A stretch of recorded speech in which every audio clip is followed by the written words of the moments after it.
My father he was number 2 or 3 of 8 children, and he was the first of anybody in his family to graduate college.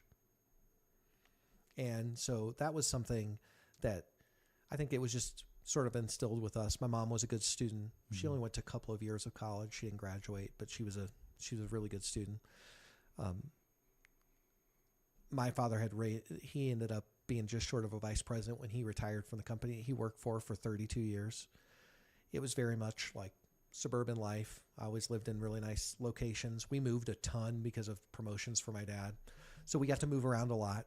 So I was a little bit of a chameleon already, because every 18 to 24 months I'm moving to a new location. So I consider recreate who I am as a child, and then we ended up landing in Arizona, and that's where my brother and parents got off the train. They end up, they're there permanently. But then we ended up landing in Arizona, and that's where my brother and parents got off the train. They end up, they're there permanently. But, from that standpoint there's a lot going into that about how your family is and what's expected of you. My brother was a horrible student in high school. He just stayed, well, he'll listen to this podcast.